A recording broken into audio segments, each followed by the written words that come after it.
Hello everyone, welcome back to my channel. इस चैनल में अब हमारा फाइनेंशियल मैनेजमेंट का क्लासेस चल रहा है and this is the 7th lecture of financial management. Financial management के ये सारे टॉपिक्स हम ऑलरेडी कवर कर चुके हैं हमारा प्रीवियस वीडियो में। इसका प्लेलिस्ट मैं डिस्क्रिप्शन में दे दूँगी, आपको ज़रूर देख लेना चाहिए क्योंकि हम इसमें बहुत डिटेल्स में एक्सप्लेन किए हैं, एग्जाम्पल्स लिए हैं एंड क्वेश्चन भी प्रैक्टिस किए हैं। ये सारे टॉपिक्स हम ऑलरेडी कवर कर चुके हैं। आज के क्लासेस में हम पढ़ेंगे risk and return relationship. Risk क्या है, रिटर्न क्या है, रिस्क कितने टाइप का है, रिस्क एंड रिटर्न के बीच में क्या रिलेशन है, कैसे डिटरमाइन करें, क्यों ये कंसेप्ट हम पढ़ रहे हैं, इसका क्या यूजेस है, क्या पर्पस है, ये सारे डिटेल्स डिस्कस करेंगे। रिस्क एंड रिटर्न रिलेशनशिप जानने के पहले हमको ये जानना पड़ेगा कि रिस्क क्या है। हर किसी के लाइफ में रिस्क होता है, हम सब फेस करते हैं। ये वर्ड आपके लिए न्यू नहीं है, लेकिन इसमें रिस्क का मतलब क्या है? मतलब अगर कोई इन्वेस्टर पैसा इन्वेस्ट करना चाह रहा है, नहीं तो फाइनेंशियल इंस्ट्रूमेंट खरीदना चाह रहे हैं, तो वो पहले रिस्क एनालिसिस करेगा। ये हम जो पैसे इन्वेस्ट कर रहे हैं तो इसमें रिस्क क्या है, कितने हैं। हाँ, फ्यूचर इज़ अनसर्टन, हम ये नहीं कह सकते कि ये रिस्क आएगा, लेकिन ये हम ज़रूर एनालिसिस कर सकते हैं कि ये रिस्क आ सकता है। Risk in financial management refers to the chances of facing financial loss और uncertainty in achieving expected financial outcomes. Risk means chances of facing loss होने का संभावना in achieving expected financial outcome. हम जब कहीं से इन्वेस्ट कर रहे हैं तो हमारा एक एक्सपेक्टेड रिटर्न होता है कि हम इतने पैसे इन्वेस्ट कर रहे हैं और हमको इतने पैसे रिटर्न में मिलेगा, लेकिन जब रिटर्न में वेरिएशन आता है, हमारा लॉस होता है, तो इसको हम रिस्क कहते हैं। Risk refers to the possibility that the actual return on an investment or financial decision will differ from the expected return। इसका मतलब भी सेम है। Possibility of actual return on an investment or financial decision will differ from expected return। इसका मतलब जब हमारा actual return expected return से different आता है और कम आता है, इसको हम रिस्क कहते हैं। टाइप्स ऑफ रिस्क, रिस्क कितने टाइप्स का है? बेसिकली हम रिस्क को 2 टाइप्स में डिवाइड किए हैं, सिस्टमेटिक रिस्क और unsystematic risk. Systematic risk क्या है? Market risk, purchasing power risk और interest rate risk. Okay, unsystematic risk क्या है?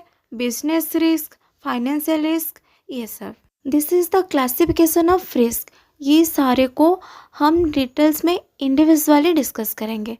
ओके, फर्स्ट हमारा क्या आएगा? Systematic risk. सिस्टमेटिक रिस्क क्या है? Systematic risk is the risk of market wide downturn caused by external factor such as an economic recession, political instability or interest rate changes। मतलब systematic risk is the market wide downturn. इसका मतलब ये पूरे market को affect करता है, ना कि किसी कंपनी या फिर किस इंडस्ट्री को। ये मार्केट वाइड अफेक्ट करता है, caused by external factor. Okay, external factor के वजह से, जैसे कि इकोनॉमिक रिसेशन, पॉलिटिकल इंस्टेबिलिटी और interest rate changes. It is the risk that affect the entire market rather than a specific company और industry. ये कोई स्पेसिफिक कंपनी या फिर इंडस्ट्री को अफेक्ट नहीं करता, ये होल मार्केट को अफेक्ट करता है। ओके, इस तरह के रिस्क अनकंट्रोलेबल होते हैं, इसको कंट्रोल करना मुश्किल है। चाहे आपकी कंपनी कितनी भी स्ट्रांग हो, फिर भी ऐसे मार्केट वाइड डाउनटर्न से अफेक्ट हो सकती है। एक एग्जांपल लेते हैं, जैसे अगर एक ग्लोबल रिसेशन आता है तो हर सेक्टर, चाहे आईटी हो, बैंकिंग हो या फार्मा हो, अभी पे इम्पैक्ट पड़ता है। इसीलिए इसे सिस्टमेटिक रिस्क कहते हैं, जो एंटायर फाइनेंशियल सिस्टम या मार्केट को अफेक्ट करता है। ओके, देन मार्केट रिस्क क्या है? Market risk arises from fluctuation in market prices such as stock price, interest rates, commodity price and foreign exchange rates. Market risk कब arise होता है? जब मार्केट प्राइस में फ्लक्चुएशन होता है, मतलब चेंजेस आता है, stock price, interest rate, commodity price and foreign exchange rates जब इंक्रीज होता है या फिर डिक्रीज होता है, मतलब चेंजेस होता है, तो ये डायरेक्टली मार्केट प्राइस को अफेक्ट करता है। In result market risk arise होता है। Purchasing power risk. Purchasing power risk क्या है? Purchasing power risk is also known as inflation risk. Purchasing power risk को इन्फ्लेशन रिस्क भी कहते हैं। It refers to the value of money will decline over time due to rising price of goods and service. Value of money will decline over time, मतलब purchasing power risk का मतलब होता है कि आपके पैसे की वैल्यू टाइम के साथ कम हो जाती है due to rising price of goods and service, मतलब चीज़ों के दाम बढ़ते जाते हैं, जिसे हम इन्फ्लेशन भी कहते हैं। ओके, ये रिस्क इस बात को दिखाता है कि मनी के रियल वैल्यू टाइम के साथ डिक्रीज हो जाती है। आपकी सेविंग या फिक्स्ड इनकम, इन्वेस्टमेंट की बाइंग पावर कम हो जाती है। जैसे कि अगर आपने 10,000 सेव किए हैं और इन्फ्लेशन 6% है, तो एक साल बाद आप 10,000 से उतना सामान नहीं खरीद पाएंगे जितना आज खरीद सकते हो। ये होता है purchasing power risk. Then interest rate risk. Interest rate risk क्या होता है? Interest rate risk is the risk that changes in interest rates will negatively impact the value of an investment। मतलब इंटरेस्ट रेट रिस्क कब होता है? जब interest rate में changes आता है। Will negatively impact the value of an investment, मतलब ये वैल्यू ऑफ एन इन्वेस्टमेंट में नेगेटिव इम्पैक्ट डालता है। जब इंटरेस्ट रेट बढ़ता है तो एग्जिस्टिंग बॉन्ड्स की वैल्यू गिर जाती है क्योंकि नए बॉन्ड्स ज़्यादा रिटर्न देने लगते हैं। एक एग्जांपल लेके समझते हैं। आपके पास एक बॉन्ड है जो 6% रिटर्न देता है। अगर मार्केट इंटरेस्ट रेट 7% हो जाता है तो लोग आपको बॉन्ड खरीदना पसंद नहीं करेंगे क्योंकि नए बॉन्ड 7% दे रहे हैं। इसमें आपके बॉन्ड का मार्केट वैल्यू कम हो जाती है। ओके, सिस्टमेटिक रिस्क क्या होता है? Unsystematic risk is the risk that affect a specific company or industry, not the entire market। ये जो unsystematic risk है, ये एक specific company या फिर इंडस्ट्री को अफेक्ट करता है, ना कि मार्केट को। होल मार्केट को ये अफेक्ट नहीं करता, ये एक स्पेसिफिक कंपनी या फिर इंडस्ट्री को अफेक्ट करता है। सिस्टमेटिक रिस्क में क्या होता था? वो पूरे मार्केट को अफेक्ट करता था। इसमें एक स्पेसिफिक कंपनी या फिर इंडस्ट्री को अफेक्ट करता है। It can be control if proper measure are taken, and ये रिस्क को हम कंट्रोल भी कर सकते हैं प्रॉपरली मैनेज करके। It can be further divided into following types like business risk and financial risk. So first हम समझेंगे बिजनेस रिस्क क्या है।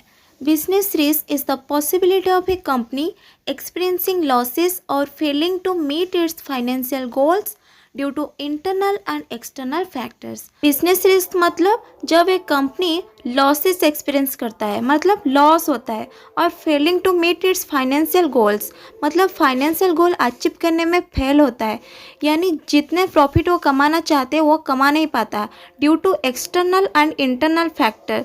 Due to some internal and external factor. ये एक्सटर्नल एंड इंटरनल फैक्टर क्या है? Internal factor means non availability of raw material, मतलब material available नहीं है, absence of strategic management etcetera. And external factor means जैसे कि changes in consumer wants, competitor behaviour, economic factor, environmental factors, ये सब changes के वजह से बिजनेस रिस्क अराइज होता है। Then financial risk means financial risk refers to the possibility that a company may not be able to meet its financial obligation such as paying interest, repaying debt और funding operations। मतलब जब कोई company बहुत ज़्यादा डेप्ट ले आया है और इंटरेस्ट दे नहीं पा रहा है, डेप्ट को भी रीपे नहीं कर पाती है, like shortage of money, shortage of cash flow, shortage of funds, ये सारे रीजन्स के वजह से फाइनेंशियल रिस्क अराइज होता है। Okay, this is all for today and next class हम पढ़ेंगे returns and risk and return relationship.